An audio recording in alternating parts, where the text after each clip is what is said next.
आसानी की मेरी जवाब है stock market expert life and business coach आपके साथ। और मेरे साथ इस वक्त हैं फराज यूसुफ। और अभी थोड़ी देर पहले हमने यूके में एक क्लोज किया है, जिसे कहते हैं अजरबैजान के लिए ही पाकिस्तानी हैं, इज बेसिकली यूके बेस्ड। और इसी तरह कतर से हमारे दोस्त हैं पाकिस्तानी, वो भी अजरबैजान में अपना टीआरसी का प्रोसेस जो है, अपना बिजनेस वीजा ले चुके हैं। तो फराज साहब मुझे कह रहे थे कि जी जो पाकिस्तानीज हैं, मैं तो खुद इन चीज़ों को मैंने एक्सपीरियंस किया है बाहर रह के।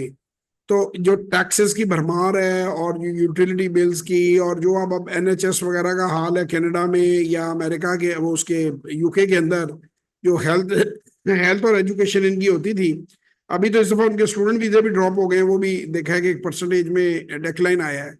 तो ये सारी चीजें फराज साहब भी बात कर रहे थे। तो मैंने कहा कि आप, ये बात बेहतर है कि ये मैसेज जो है आप डायरेक्ट अपने वर्ड्स में लोगों को दें, ताकि हम एक गुफ्तगू जो है इसको लोगों से शेयर कर लें। तो वराज आपने तो एक्सपीरियंस किया है कनाडा, और 15 साल आपने गल्फ में भी एक्सपीरियंस किया है। तो वहां पे क्या चीजें आपने देखी हैं और क्या आप हमसे शेयर करना चाहेंगे?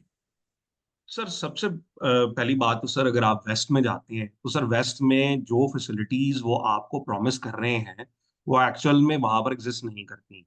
आप वहां पर किसी इमरजेंसी में हॉस्पिटल चले जाएं, 12 घंटे से लेकर 36 घंटे तक आपको वेट करना है।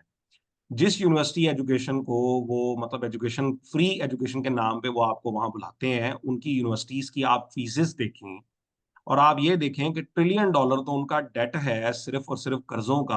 आप वहां बच्चों को सिर्फ मकरूज बनाने लेकर जाते हैं और कुछ नहीं। वो सारी जिंदगी अपने जो ट्यूशन फीस हैं उनके कर्जे उतारते रहते हैं। अच्छा, मुझे उसमें भी आपको इतना एतराज नहीं है एम्प्लॉयमेंट में। जो मुझे जो एतराज है ना, जो मैंने देखा है या एक्सपीरियंस किया है, और फर्स्ट हैंड भी, और फिर आप जैसे दोस्तों से उनके एक्सपीरियंस भी सुनी है, वो जो आपकी उम्र भर की कमाई, मैं जो हनी ट्रैप कहता हूँ ना इसको, मैं उसको भी और टर्की को भी, कि वो आपकी एक मकान में लगवा देते हैं। क्योंकि ज़ाहिर है घर में रहना तो है ना बंदे ने, रेंटल इतने हाई हैं। और हमारी सोच भी यही होती है लोगों की कि चलो जी अपनी छाते होएगी। वो छत 36 साल, 35 साल की किस्तें देते देते जिंदगी खत्म हो जाती है, छत आपकी नहीं रहती। और जब जी आपकी छत होती है, तो वो उसमें भी कहते हैं कि 40-50% कैपिटल गेन जो है, जो सारी जिंदगी आपने किस्तें उतारी हैं यार, ये हम जो प्रॉपर्टियों में होता है कि यार इतनी प्रॉपर्टी हो गई है, वो जब बेचो तो वो उसका कैपिटल गेन जो है वो 30-40% कटा दो। सर, ये जो आपका कैपिटल गेन टैक्स है, ये जैसे कि अगर कोई इंसान है वो मर जाता है जी। तो मरने के टाइम पर कैपिटल गेन टैक्स मरे हुए बंदे पे भी एप्लीकेबल है। आपके बच्चों को पहले तो अब्बा जान का जो कैपिटल गेन टैक्स है मरने के टाइम पे वो कटेगा प्रॉपर्टी में से। फिर बच्चों पर सर इनहेरिटेंस टैक्स कटेगा। तो एंड पे $1 मिलियन की प्रॉपर्टी का बच्चों को 2 लाख भी नहीं मिलना।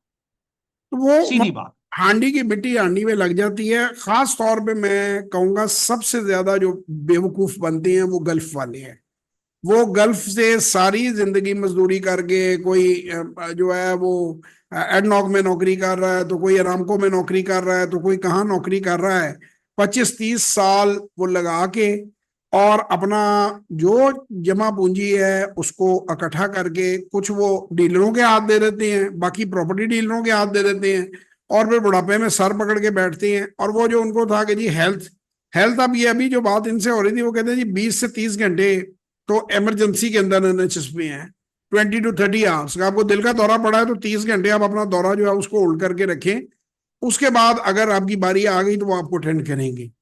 तो ये मतलब चीजें जो हैं ये इसीलिए लोग अब वहां से निकल भी रहे हैं, जो अमीर लोग हैं। तो ये जो मुल्क हैं जिनमें अभी गुंजाइश है, जिनमें आबादी कम है, जैसे अजरबैजान में फैसिलिटीज हैं, इसीलिए हमने इसको पिक किया है। ये ओवरसीज पाकिस्तानियों के लिए तो एक गोल्डन ट्रायंगल बन जाता है कि यहाँ से लेट्स से अमेरिकन नेशनल हूँ मैं, या ब्रिटिश नेशनल हूँ, या कोई भी, मैं किसी फर्स्ट वर्ल्ड का नेशनल हूँ, तो मैंने कुछ अपना बिजनेसेस और इन्वेस्टमेंट जो है अजरबैजान में कर रखी हैं, कुछ मैं पाकिस्तान में आ जाता हूँ, यहाँ से मैं माल लेता हूँ, उधर भेजता हूँ अपने कुछ दोस्तों को। हम कोशिश कर रहे हैं कि वहाँ पाकिस्तानियों की एक कम्युनिटी डेवलप कर दें, कि वो कम्युनिटी मिलकर काम करे, लेकिन डॉक्यूमेंटेशन के साथ अपनी अपनी कंपनी फॉर्म करें। और जैसे मेरी कंपनी हो, फराज की कंपनी हो, हम एक एग्रीमेंट करते हैं कि यार ये हम 4 कंटेनर जो हैं जीन्स के, ये हम भेज रहे हैं बाकू। और वहां पे जो प्रॉफिट लॉस होगा वो साझा है। तो एक शेयरिंग बेस के ऊपर हो, एक लीगल एग्रीमेंट हो, और ताकि वो उस तरीके से जब एग्जीक्यूशन हो तो हमें हमारे पैसे वापस मिले। ये नहीं है कि किसी के हाथ में कोई पैसे पकड़ा दें। तो आपका अपना बैंक अकाउंट होगा, आपकी अपनी कंपनी होगी, आपके अपने डॉक्यूमेंट्स होंगे, तो मेरा ख्याल है आपके लिए ये बड़ा फेवरेबल रहेगा। तो इसको जरूर प्लान करें, जरूर इस चीज को करें। और हमारी कंपनी यही लोगों को हेल्प कर रही है सेटल होने में, और कंप्लीट हम उनको बिजनेस सोल्यूशन दे रहे हैं। सो तशरीफ लाएं, और इंशाल्लाह 28 को जो लोग आ सकते हैं वो हमारे मीटअप में भी आए। इंशाल्लाह ताला आप लोगों से मुलाकात होगी।